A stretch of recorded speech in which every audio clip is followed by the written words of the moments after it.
중고등학교 다닐 때 살았던 데입니다. 제일 먼저 살았던 데가 내당동에 살았습니다.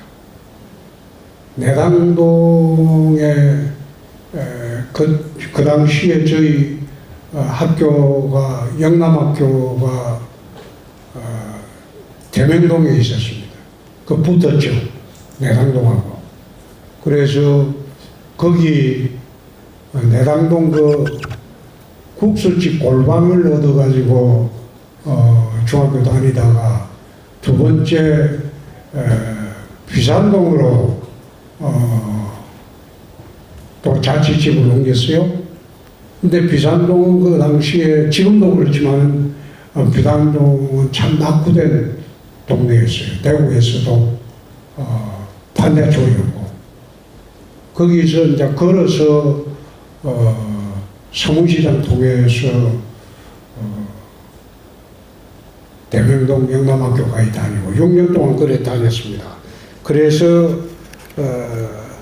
서구는 제가 6년을 살은 셈입니다.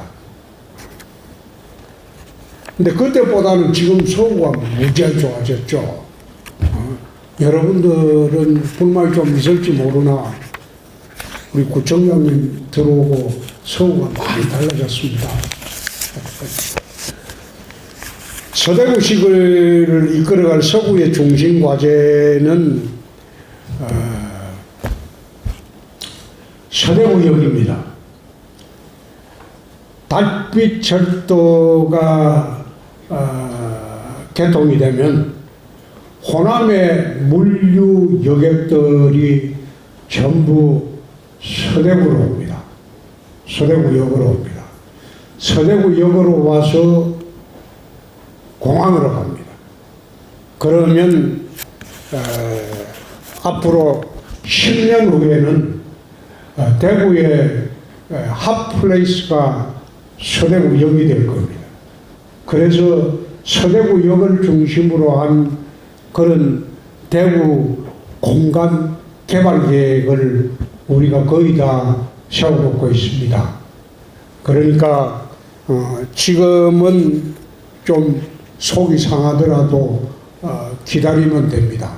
대구의 핫플레이스가 서대구 역이 될 것이다.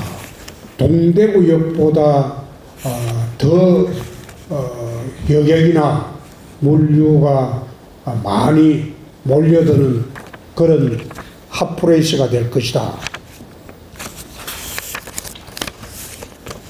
대구혁신 100+1 중에 가장 큰 변화는 대구혁신 100+1을 우리가 추진하게 된 것은 대구시장 선거 끝나고 난 뒤에 한 달 동안 인수위원회 기간이 있습니다. 그 한 달 동안 앞으로 4년간 대구시정을 어떻게 끌고 갈 것인지 그걸 한 달 동안 정리를 한 것이 대구혁신 100+1입니다. 그래서 2년 동안 100+1 중에서 완료가 된 것도 있고 진행 중인 것도 있고 지금 현재 추진 중인 것도 있습니다. 그런데 대부분의 혁신 사업은 정부와 협의가 끝나가지고 잘 진행되고 있습니다. 앞으로 2년이 더 지나게 되면 이 100+1 사업 중에 대부분이 가시적인 변화가 나올 겁니다. 대구혁신 100+1 사업은 대구 미래 100년을 내다보고 하는 사업들입니다. 대구 전체를 공간 개혁을 어떻게 하고 도시 재배치를 어떻게 하고 그리고 앞으로 UAM 시대를 대비해서 대구의 교통망도 어떻게 만들어오고 그런 식으로 전부 구상을 하고 만들어 놓은 게 대구 미래 100+1 사업입니다. 아마 10년 지나면 UAM 시대가 본격적으로 올 겁니다. 그렇게 되면 대구 시내에 UAM 버티포트를 한 5개 정도 만들어야 돼요. 버티포트라는 게 뭔가 하면 UAM 이착륙장입니다. 아마 도심교통은 대부분 UAM으로 움직이게 될 겁니다. 여러분 스타워스 영화 봤죠? 하늘 막 날아다니죠? 그런 시대가 멀지 않았다는 거예요. 아마 지상은 화물자동차 이외에는 아마 차량이 대부분 UAM으로 바뀔 겁니다. 그래서 그때를 대비한 대구의 모든 도시 공간 혁신을 준비를 거의 다 해놓고 있습니다. 대구 경북 통합에 따른 기대 효과는 우선 첫째, 지난번에 권영진 이철우지사가 통합하자고 할 때는 쉽게 말하면 양적 통합입니다. 근데 양적 통합을 해서는 통합의 효과가 나오지 않아요. 이번에 추진하고자 하는 것은 기본적으로 질적 통합입니다. 대구 경북을 하나로 묶어서 도를 없애고 대구 경북 특별시로 만드는 겁니다. 왜 그래 해야 되느냐? 도라는 거는 100년 전에 생긴 3단계 행정체계의 하나의 중심 과제였어요. 그런데 도는 지금 단계에 와서 도가 집행기관이 아니고 지원기관입니다. 시군에서 하는 지원을 하는 그런 기관이 도입니다. 근데 도가 실질적으로 인허가권이나 그런 권한은 도에는 없어요. 시군이 다 갖고 있어요. 그러니까 도는 시군이 하는 일을 지원하는 기관입니다. 그렇게 하다 보니까 종합발전계획이나 집행기관이 아니다 보니까 시군이 도하고 어긋나게 가더라도 그걸 시정할 길이 없어요. 그래서 대구 경북 특별시로 만들어서 집행기관화 하자는 거예요. 그래서 32개 지방자치단체를 통합 조정하는 기능을 대구 경북 특별시장한테 주자는 거예요. 그렇게 해서 대구 경북을 균형발전하자. 그래 되면 우선 첫째, 대구 경북 전체가 통합발전을 하게 됩니다. 균형발전을 하게 되고, 두 번째가 대구 경북 특별시는 한반도의 2대 도시가 됩니다. 서울특별시와 대구 경북 특별시가 양대 축으로 발전의 축을 형성을 하게 됩니다.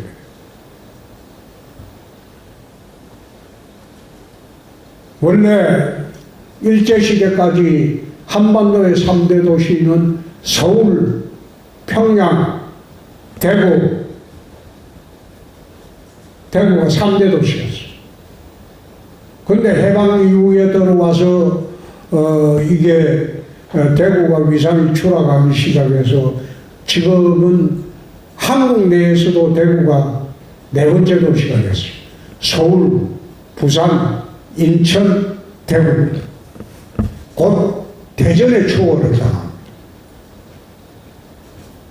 그래서 통합을 하지 않으면 안 되는 절박한 상태에 와 있다. 그래서 이번에 통합할 때는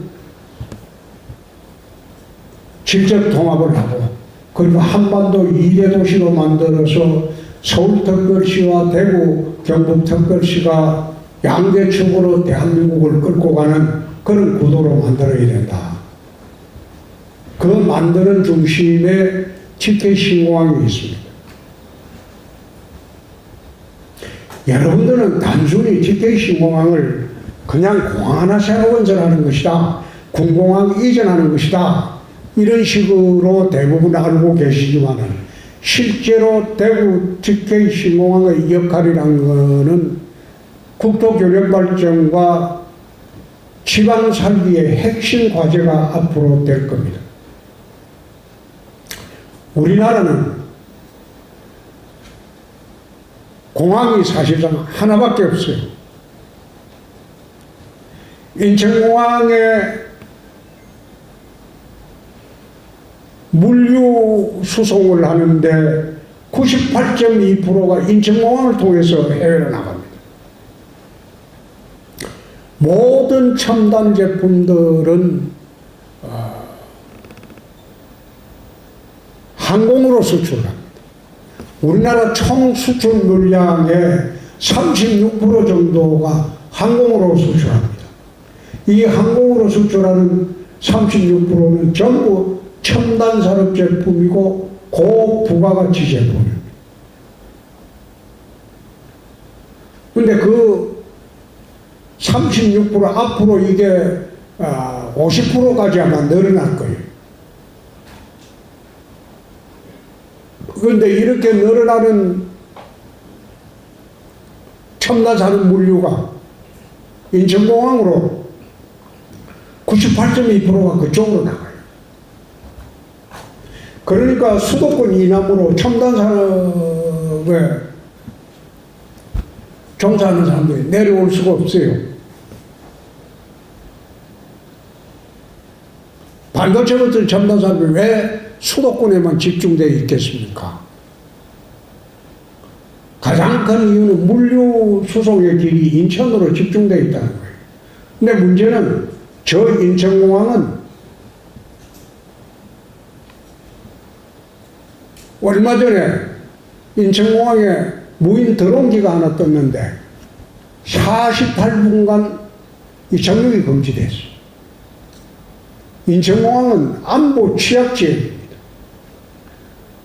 요즘처럼 북한이 오물풍선을 인천공항으로 날리면요, 비행기 이착륙이 금지됩니다.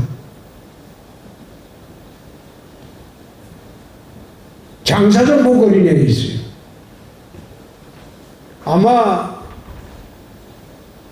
유사시에 북한이 제일 먼저 때리는 데가 인천공항입니다.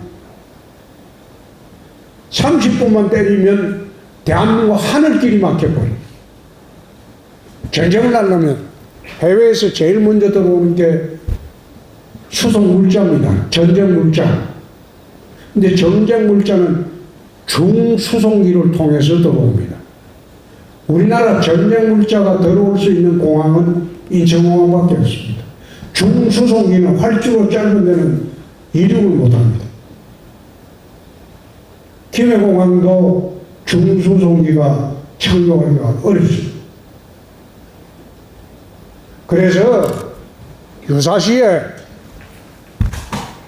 후방에 인천공항을 대체할 수 있는 공항을 만들어 놓아야 된다는 거예요. 그게 첫째고, 그 두 번째는 지방에도 유럽과 미주를 바로 갈 수 있는 공항을 만들어 놔야지. 지방으로 기업이 오는 그런 기회가 생기는 거예요. 얼마 전에 내가 사천선에 청두라는 도시를 가봤는데, 원래 사천성에 청두라는 도시는 옛날에 삼국지의 총나라 유비가 수도로 삼았던 그 도시입니다. 근데 2006년도 청두 도시를 한번 방문해 볼 기회가 있었는데, 그때 가서 한적한 시골이었어요. 근데 그 청두라는 도시가 그러니까 2006년도 가보고 내가 얼마 전에 갔다 왔으니까 2018년 지난 후에 가보니까 그 청도라는 도시가 지금 인구가 2,500만입니다. 대구의 10배입니다. 국제공항이 3개가 있어요. 청도가 발전한 계기가 첫째가 템프 국제공항이라고 국제공항을 만들었어요. 활주로가 3개예요. 3km짜리가 있고 3.8km짜리가 있고 3.5km짜리가 있습니다. 그러니까 거기서 유럽, 미주 다 시카고가 개설이 돼요. 그러니까 첨단 기업들이 몰려들고 그 다음에 젊은이들이 청도로 몰려들어요. 밤에 나는 밤에 그 가서 안 나가봤는데 우리 같이 갔던 우리 직원들은 밤에 야시장에 나가보니까 20, 30대가 거의 90%라는 거예요. 젊은 도시라는 거예요. 중국이 지금 4대 도시로 발돋움하고 있어요. 그게 가장 큰 역할을 한 게 템프 국제공항입니다. 2006년도 내가 청도 방문했을 때는 그냥 로컬 공항이었어. 그냥 중국 내 로컬 공항이었어. 시골 공항이었어. 근데 그 공항이 지금은 국제공항으로 바뀌면서 사람이 몰려들고 기업이 몰려들고 대학이 몰려들고 중국의 4대 도시로 본다. 그래서 통합을 하자는 이유가 무슨 질적인 통합을 해서 대북 경북 균형 발전하고 그리고 한반도 2대 도시가 되어서 이제는 공항을 통해서 첨단 산업 유치하고 새로운 대학들도 들어오게 하고 열린 도시로 만들자 그 뜻입니다. 서부 교통 취약 개선 요청. 구청장님이 맨날 저한테 말씀하시는 겁니다. 트램 이야기를 하는데 트램 이거는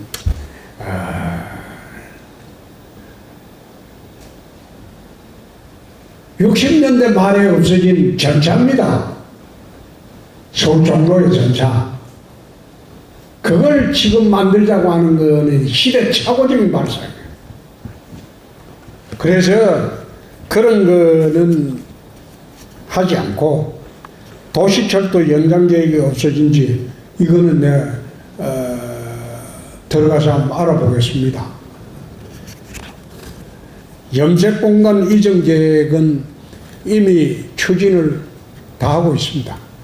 다 하고 있는데 염색공단은 구청장님하고 상의해서 조속히 이전할 수 있도록 준비를 다 하겠습니다. SK 에코플랜트라는 SK그룹에서 할 의향이 있다. 이래가지고 SK 에코플랜트하고 협의해서 군위 쪽으로 이전하는 거로 지금 추진을 하고 있고, 이전하는 데는 그게 공해물질이 배출되지 않도록 무방류 시스템으로 하고, 아마 첨단 섬유 소재를 위주로 이전할 겁니다. 예. 섬유산업은 이제는 첨단산업으로 바뀌어야 되겠죠. 소재도 첨유첨단 소재로 다 바뀌어야 되겠죠. 최근에 나사에서 특수섬유를 개발했다는 내 소식도 들었는데, 앞으로 섬유산업은 첨단산업으로 다 소재가 바뀌어야 될 겁니다. 서대구역과 신공항 연계계획은 말씀을 드렸고, 대구 지하철 순환선 노선 경로 이것도 구청장님하고 내가 다시 협의를 하도록 하겠습니다. 인구 증가의 원년이라는 건데 대구만 서구만 증가가 되는 게 아니고 대구시 전체가 증가해야 되겠죠. 그 다음에 물 관련 문제인데 이게 요즘은 이제 좌파 진영에서는 이것도 반대하고 있죠. 이 반대 논리 보면 기가 막혀요. 안동댐 물은 중금속 오염된 물이기 때문에 먹어서는 안 된다. 그럼 안동댐에서 내려온 낙동강 물은 중금속 플러스 생활화수, 공장폐수 다 섞인 물이에요. 그 물을 먹어도 됩니까? 그런 식으로 반대하는 게 나 참 기가 막히다. 팔당댐 물 여러분 일급수가 돼 있죠, 서울에. 팔당댐 물 그 밑으로 한번 들어가 보시면 나는 환경노동위원장 할 때 팔당댐 그 물 밑으로 들어가 봤어요.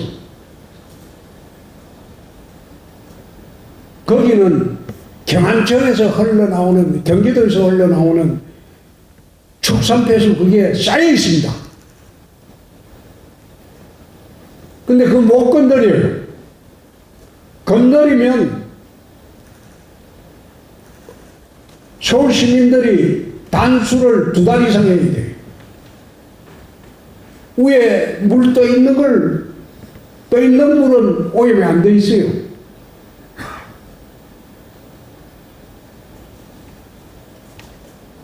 대한민국 어디 가도 오염 안 돼 있는 물이 있는 데는 저 산골밖에 없어요.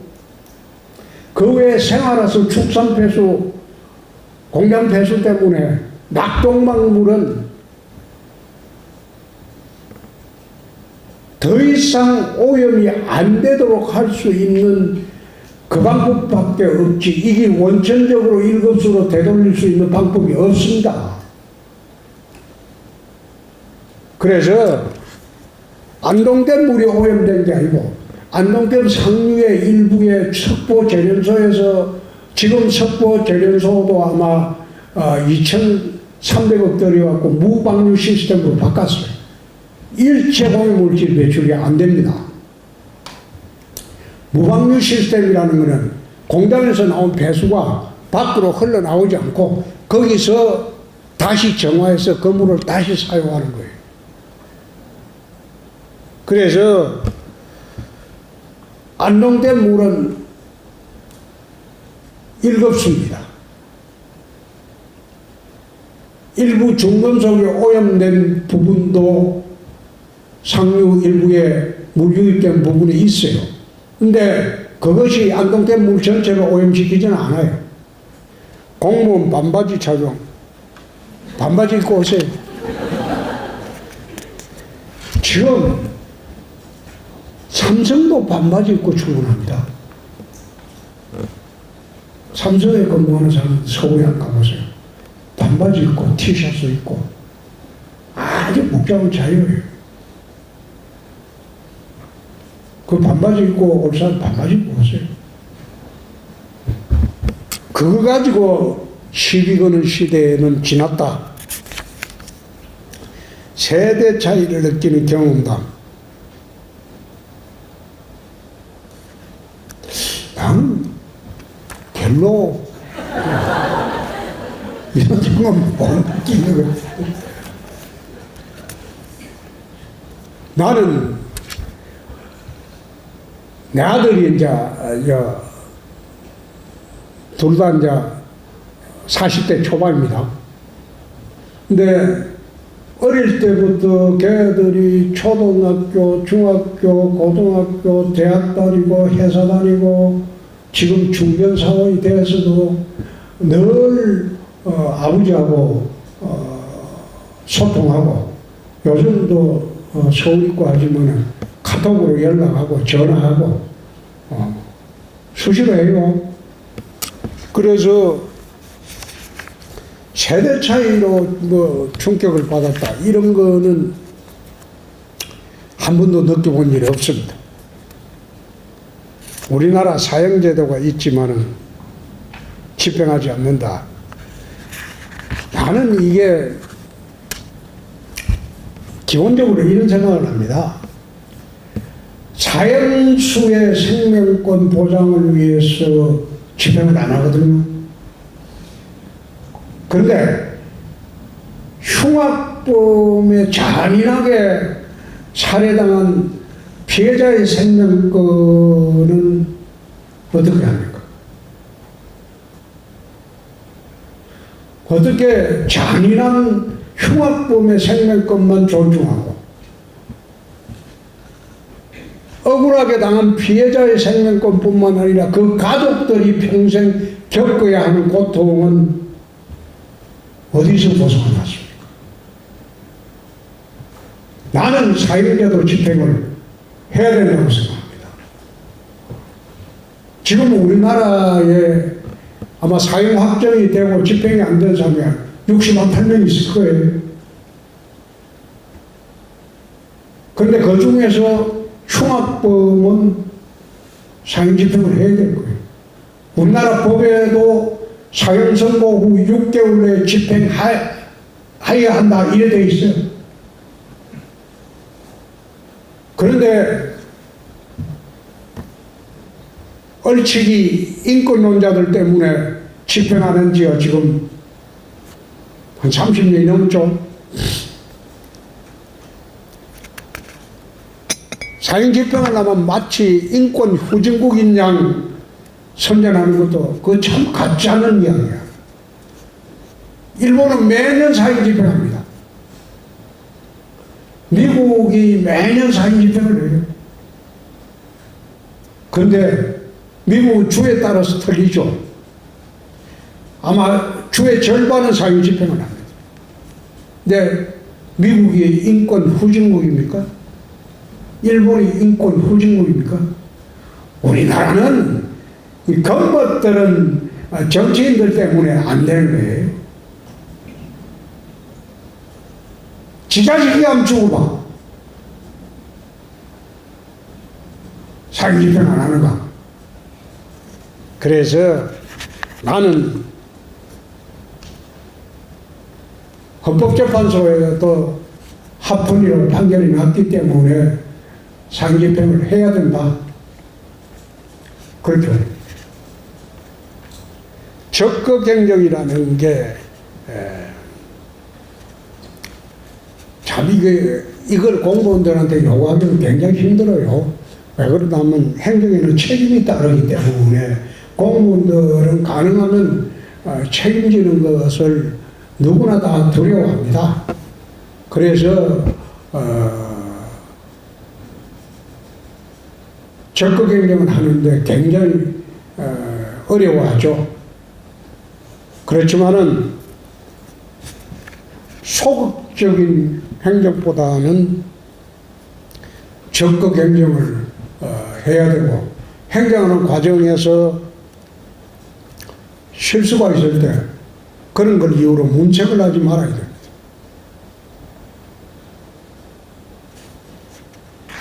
대구시정 인수하고 제일 먼저 한 게 위원회 제도를 대폭 폐지한 겁니다. 행정기관에서 위원회를 많이 만드는 가장 큰 목적은 책임만 지려고 하는 거예요. 위원회 만들어서 복잡한 문제 있으면 위원회 만들어서 던져놓고 거기서 논의를 해갖고 결론이 나면 따라가려고 하는, 이게 행정이 무책임 행정이에요. 그래서 대구시정 인수하자마자 제일 먼저 한 게 대구시에 돼 있는 위원회를 전부 폐지하거나 정비하는 거예요. 법률상 꼭 필요한 것 빼고는 다 없앴어요. 각 실무에서 책임지고 일하자.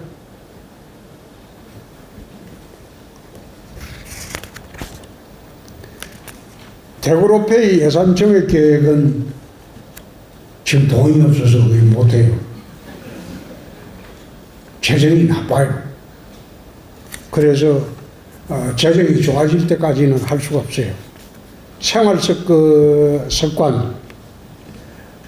아침에 일어나면 제일 먼저 하는 게 그 전날에 있었던 대한민국의 주요 사건, 사고, 그리고 정치, 경제, 사회, 문화에 어떤 게 있느냐, 그걸 한번 전부 훑어보고 내 의견을 정리하는 겁니다. 정치판에는 내 의견이 이랬고, 경제는 어떻고, 사회, 문화, 모든 분야의 내 의견을 일단 한번 정리해보는 그런 성과를 한 지가 한 40년 됐어요. 그래서 내 의견을 하려면 참고를 해야 되는 분야가 있기 때문에 내가 모르는 분야는 아침에 일어나서 인터넷도 찾아보고 관련 서적도 찾아보고 그래서 내 의견을 정리하는 거예요. 언제 어디서든지 어떤 질문을 받을지 모르니까. 근데 질문 받을 때 나 그거 모르겠다 이래서기가 상당히 어려우니까. 그래서 아침에 일어나면 그런 습관이 한 40년 있었다. 절개하시는 문화생활은 난 영화를 참 좋아합니다. 서울에 있을 때는 주말이면 거의 우리 두 아들하고 같이 극장에 갑니다. 늘. 그래서 내가 영화 보는 눈이 좀 있어요. 대부분 볼만한 영화는 다 봅니다.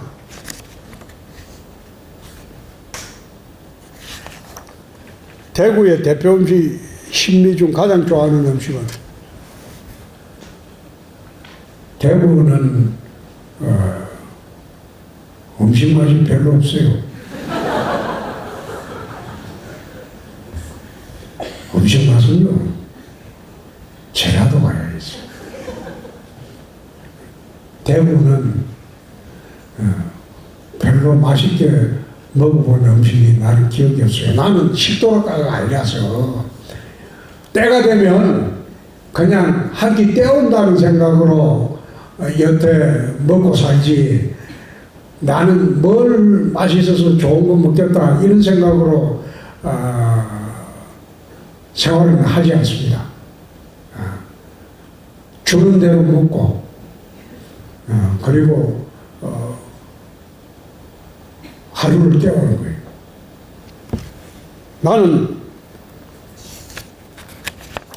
밖에서 어떤 음식보다도 집에 가서 내각시가 만들어주는 음식이 최고로 맛있고 좋습니다. 그 입맛을 얻은 게 한 40년 되니까요. 그래서 밖에서 호텔에서 어떤 좋은 음식 먹어도 나 별로 맛이라는 걸 느껴보지 못했어요.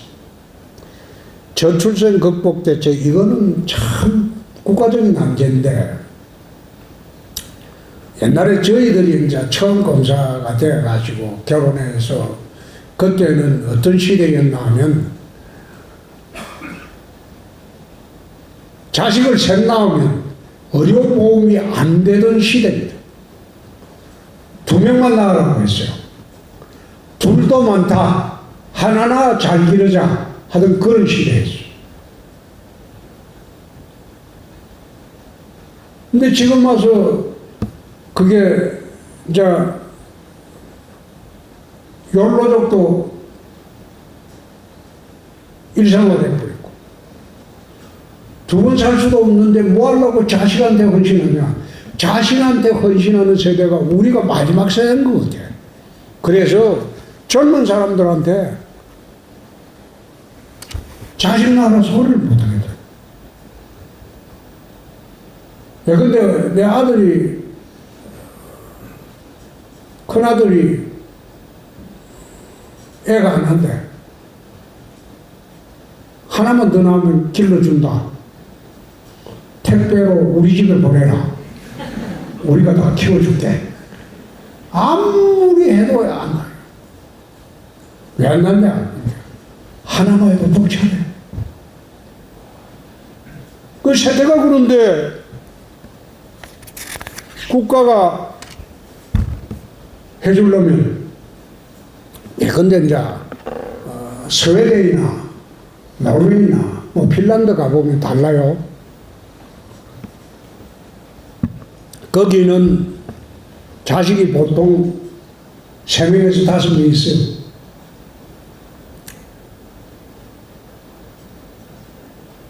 근데 왜 그 사람들은 자녀들 그래 낳아도 불편함이 없을까요? 자기 인생 다 즐기면서. 육아, 보육, 교육, 그 다음에 이걸 전부 국가가 대신해 줍니다. 경력 단절 여성 이런 게 없어요. 육아 휴직제도 그 남녀가 아주 잘 돼 있어요. 그러니까 자식이 짐이 되는 세상이 안 되는 거예요. 근데 우리나라는 그걸 그렇게 할 수 없느냐? 우리나라는 그래 하기가 굉장히 힘듭니다. 북유럽의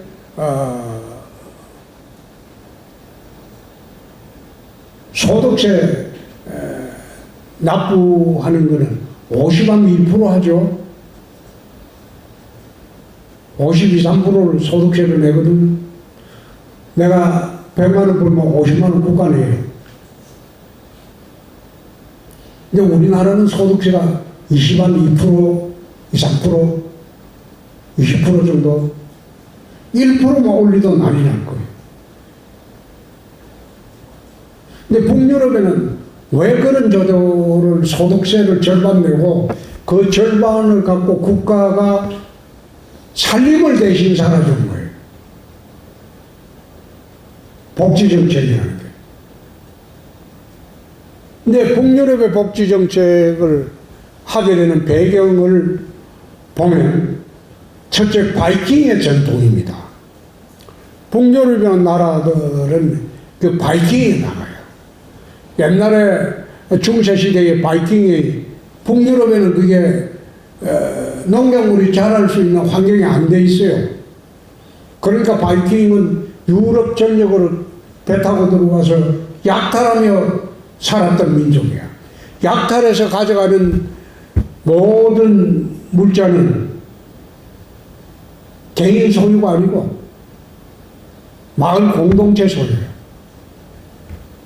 근데 그 전통이 있으니까 자기가 벌어도 50% 내도 이걸 갖다가 자기 재산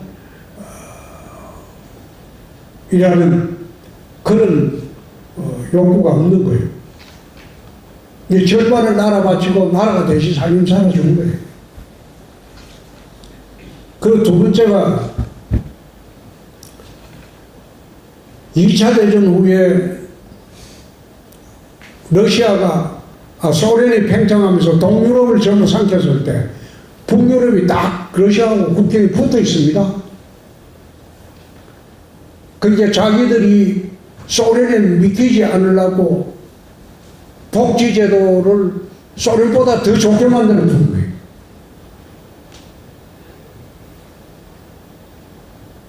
그래서 우리가 통상 복지제도 이야기할 때 북유럽 복지 이야기를 하는데 북유럽 복지는 그런 배경이 있었다. 그리고 나라의 전통이 바이킹의 전통이 있었다. 젊은이의 비혼주의에 대한 의견은 난 이거는 찬성하고 싶지 않아요. 아니 어떻게 살면서 지 혼자 어떻게 살아? 마음에 맞는 여자 만나가지고 살아야지. 그리고 마음 맞춰가지고 살아야지. 왜 혼인을 안 해요?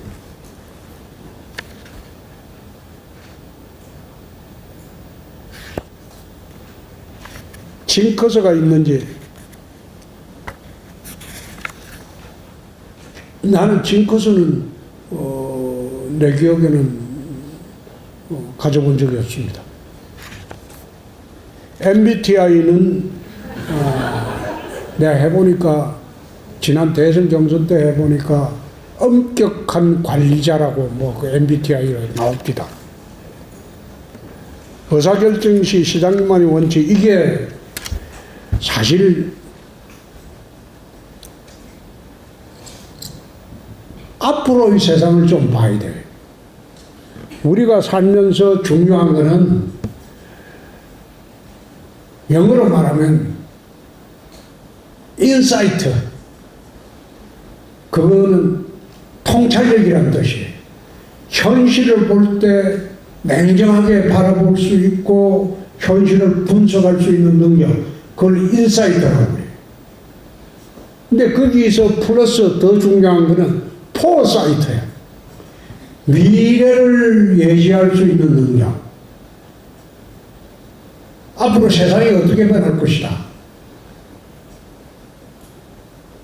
그리고 세상의 변화에 맞춰서 나는 지금부터 뭘 해야 되겠다. 살아가는데 중요한 거는 인사이트와 포사이트가 갖춰질 때 후회하지 않는 인생이 될 수 있다. 고충 민원에 대한 대처 방안. 하다 안 되면 포기하세요.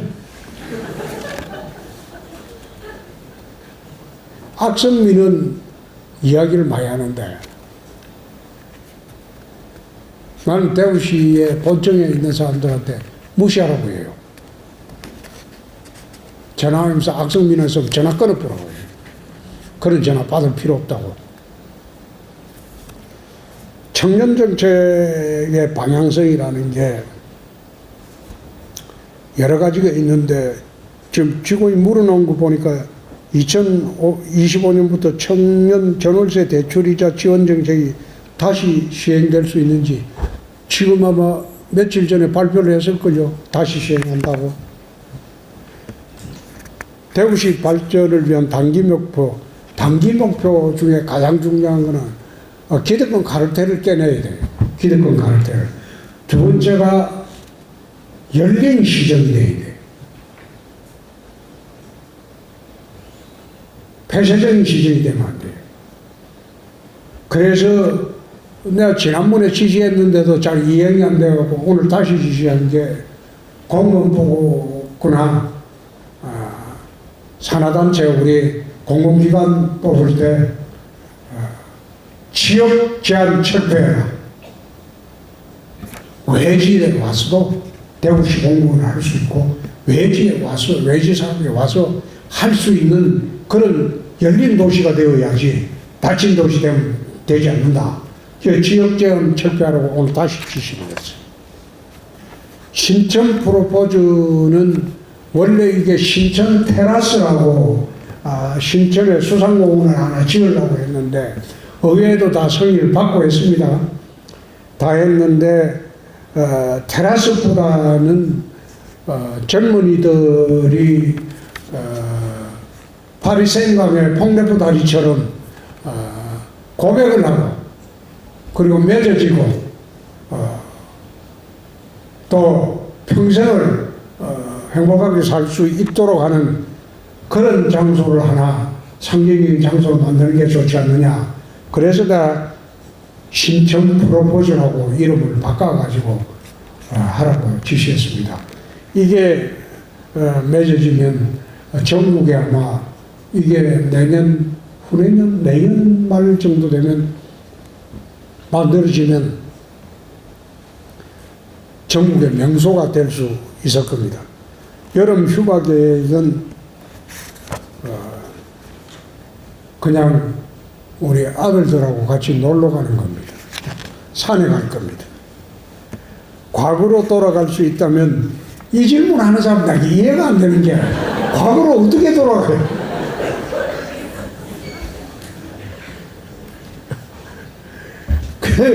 난 이 질문 자체가 좀 그런 게 뭐 타임머신이 나온 것도 아니고 그래서 이 질문을 없었던 것으로 하겠습니다. 꾸준함에 대한 의견. 이제 30년 선배들 보면 대단하다는 생각하는데, 자, 이런 사람들도 있습니다. 할 수 없이 30년 보낸 사람. 그런 사람 있어요. 응? 이리저리 딴짓하다가 30년 보낸 사람. 그리고 열심히 노력해서 30년 보낸 사람. 그리고 갈 데 없어 30년 보낸 사람. 뭐 다 있는데, 팔자라고 생각하면서 보내는 게 제일 편합니다. 이게 내 팔자다. 그래서 그게 제일 편해요. 급식비 인상해달라고 하는데 이게 시에서 하는 거야, 나라에서 하는 거야? 나라에서. 그럼 윤석열 대통령한테 물어봐야지. 노조에서 네 가지 요구를 하고 있습니다. 아, 나라에서 지금 하는 거예요? 네, 지금 월 14만 원씩 쓰고 있고요. 뭐 한 20만 원 가까이 인상하는 안들을 노조에서 계속 제출하고 있습니다. 한 끼 7천 원밖에 안 된다고 하는데 맞는 거예요? 네, 지금 14만 원인데 20일 근무로 치면 7천 원 이렇게 계산하는 것 같습니다. 직원들 네, 네, 또 매월 수당적으로 14만 원. 아, 이거 우리 식당에, 군내 식당에 나는 늘 가서 식사를 하는데, 네. 우리 군내 식당은 4,500원? 4,500원인가 그래요? 대구시청 군내 식당. 근데 군내 식당 식사는 밖에 나가면 2만 원짜리 식사보다 낫습니다. 나는 2년 동안 점심은 우리 식당에 갑니다. 밖에 안 나갑니다.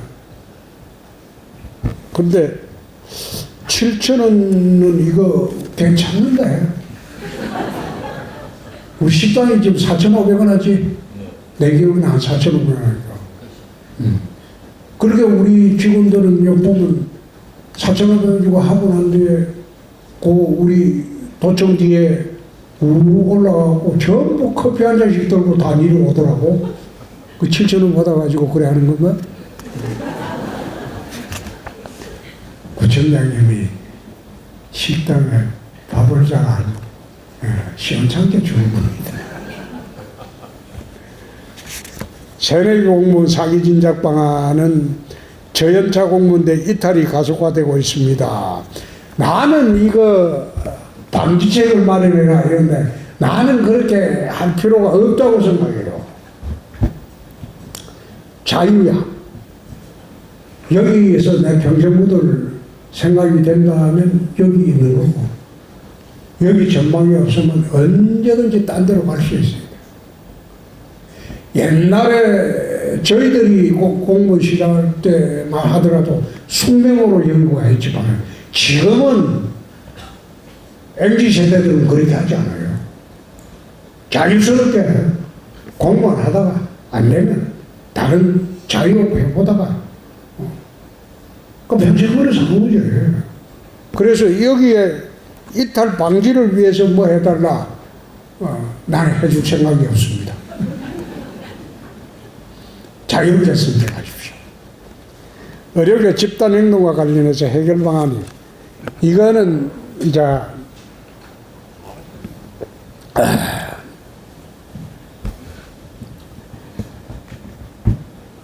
대한민국의 과거에 문과 나온 사람들은 법과대학을 갔어요. 그래서 사법고시나 행정고시 되면 평생 잘 먹고 살았어. 뭐 우리 구청장님도 그렇고 나도 그렇고, 응? 문과 출신이다. 그 한번 사법고시 행정고시나 한번 내버리면 평생을 잘 먹고 잘 살았어. 안정되게. 이과에 가면, 의과대학으로 가면 의사가 되면 평생 잘 먹고 잘 살아요. 근데 그게 깨지는 게, 변호사가 지금 1년에 수천 명씩 나옵니다. 옛날에 저희들이 사법시험 합격할 때만 하더라도 바로 변호사 나가면 1년에 수십억씩 벌었어요. 근데 지금은 변호사 사무실이 운영이 안 돼요. 변호사가 지금 여직원 하나 데리고 둘이 사는 변호사가 90% 가까이 될 거예요. 옛날에는 수임료가 비쌌는데 건당 잡았다 그러면 3천만 원, 5천만 원인데 지금은 30만 원도 안 주는 수임료도 있어요. 이 변호사들이 몰락을 해버렸어요. 갑자기 변호사 수가 폭증하면서 몰락을 해버렸어요. 근데 의사들이 이걸 본 거야. 의사들이 폭증을 하면 자기들도 변호사 꼴이 될 수도 있겠다. 지금 변호사 꼴이 될 수도 있겠다. 그러니까 죽기 살기로 정원은 반대하는 거예요.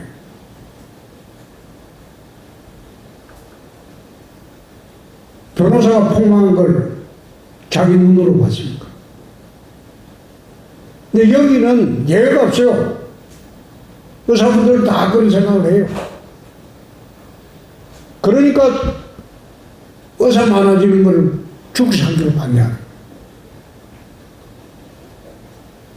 근데 의사 수는 많아질 수밖에 없는 게 고령화 시대 되면 병원 수요, 의료 수요가 폭증을 합니다.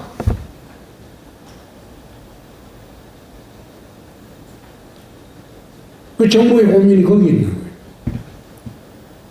그래서 해결 방안이라는 게 내가 지난번에 한번 단계적 정원을 검토를 하는 게 어떠냐. 내년에 한 500명하고 후내년에 1000명하고 그 다음 1500명하고 2000명하고 이렇게 해서 단계적 정원을 해보는 게 어떠냐. 그러니까 요즘은 뭐 의사들이 이거 원천 무효하면 합의 안 하겠다고 그러니까 저로서는 해결책 없습니다. MJ 직원들과 소통 노하우.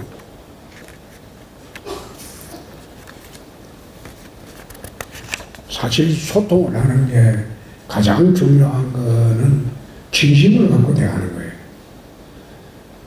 그냥 하나만 하는 말. 마음에 우러나지도 않고 그냥 시간 때우기 말. 그리고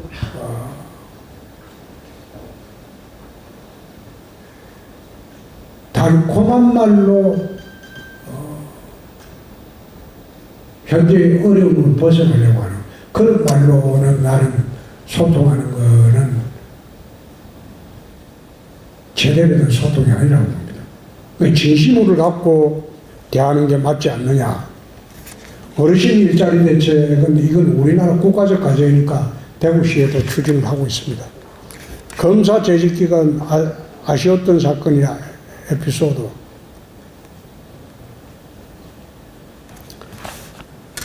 제가 마지막으로 담당했던 사건이 검사 재직하면서 마지막으로 했던 사건이 온보현 사건이라고 택시 운전사가 성격 납치해서 강간하고 살해하고 그 당시에 이대생도 강간 살해 당했죠.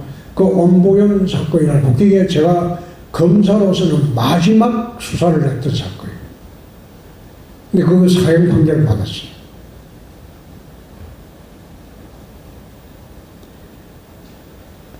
언제 사형이 집행됐냐?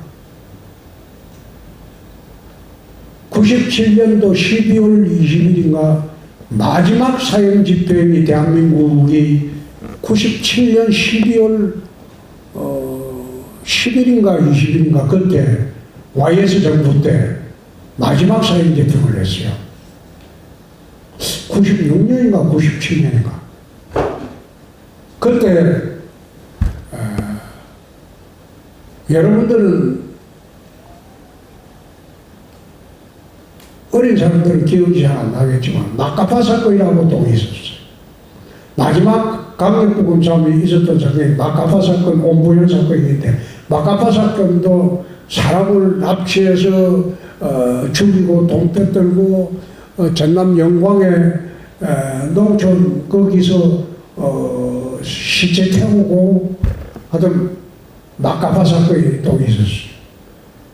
근데 그때 수사했던 게 6명 수사했는데 사형 판결을 4명을 받았는데 온보현 사건하고 그 4명이 97년도인가 96년 동안 마지막 YS 때 사형 집행할 때 사형 집행을 했습니다.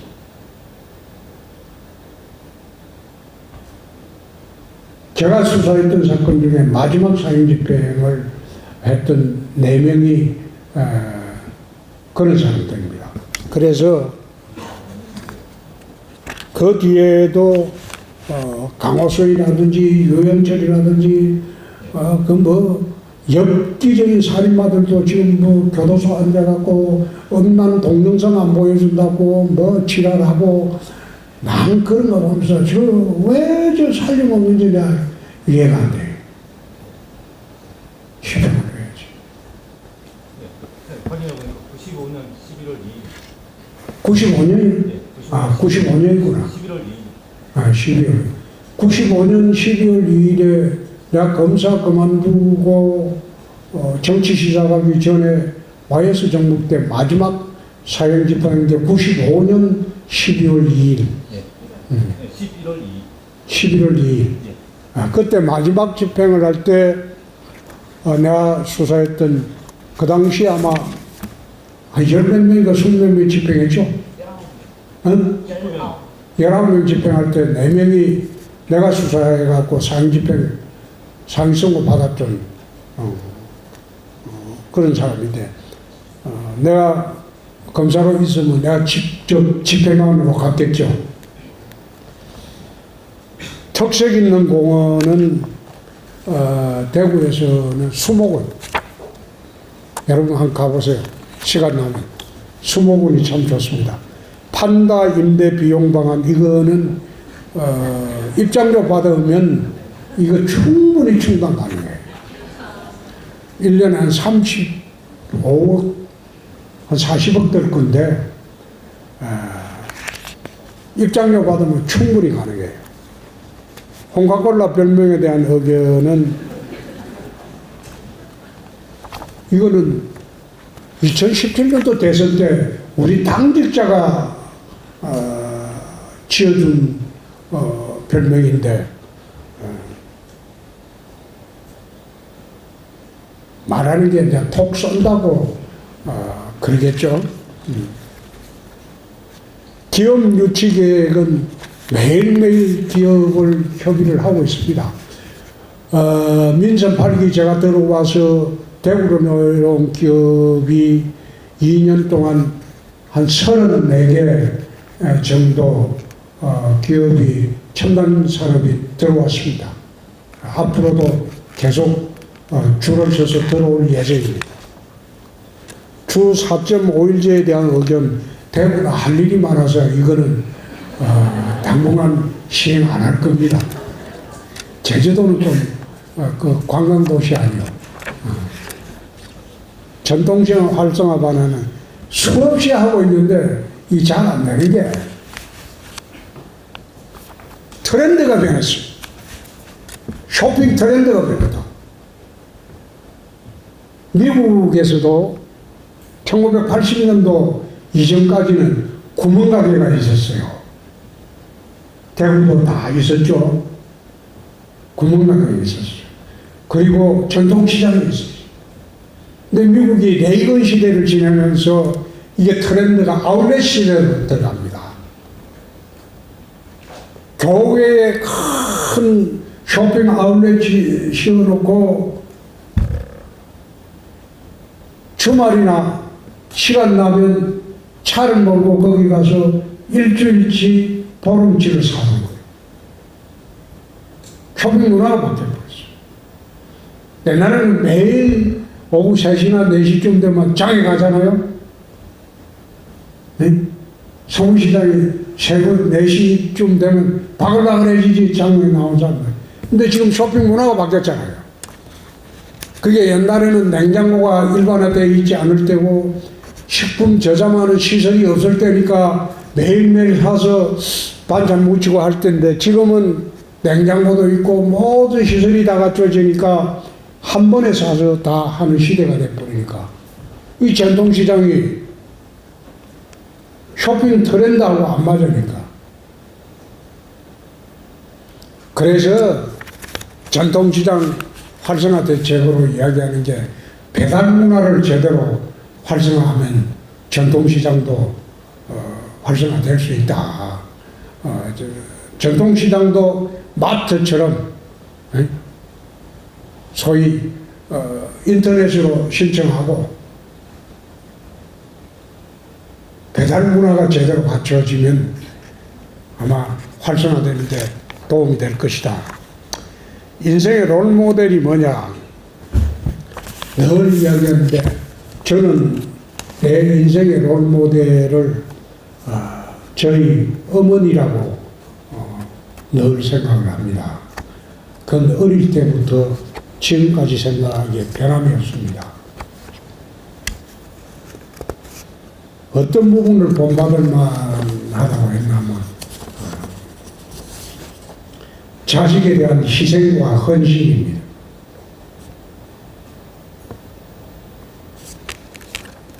다음 대통령 선거에 출마하실 건지 그건 2년 있다가 답변하겠습니다. 아직 한참 멀었어. 이 질문이 마지막 질문인데 이건 내 가능성은 제로지만은 내 답변은 하겠습니다. 다시 태어난다면 가능성 제로지. 근데 지금과 같은 일을 하고 싶은 건가요? 전혀 그렇지 않습니다.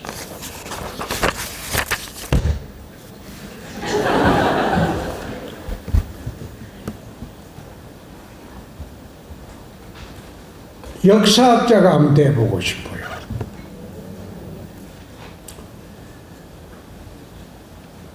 검사를 하거나 정치를 할 때 가장 힘든 부분은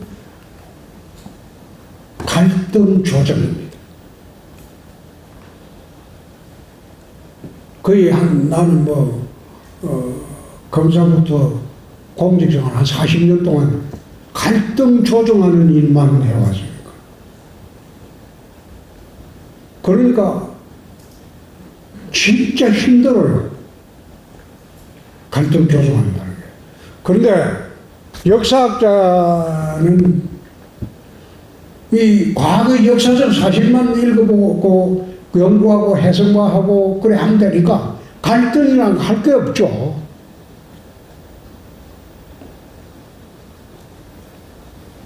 중고등학교 때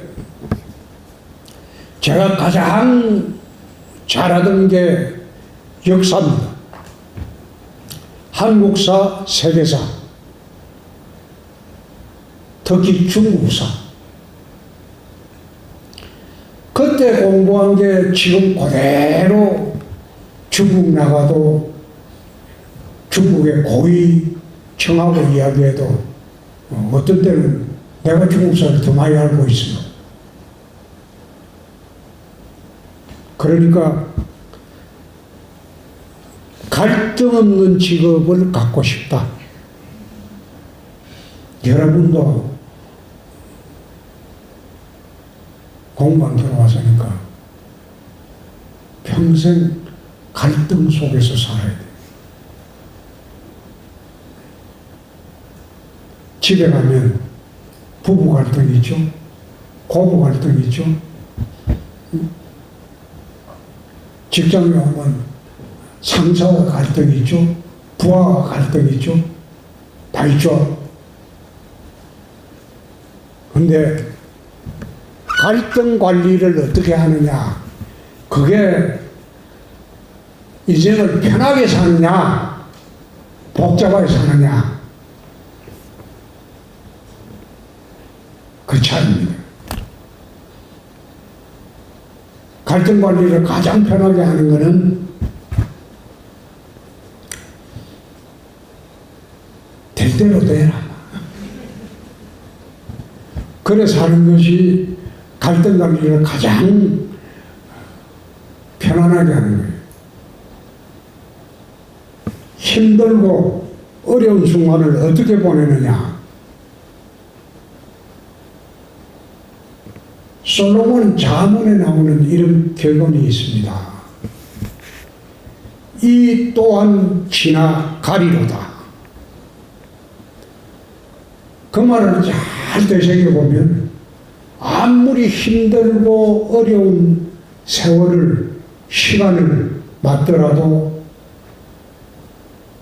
견뎌나갈 수가 있습니다. 오늘 특강 여기서 마치겠습니다. 자, 고맙습니다.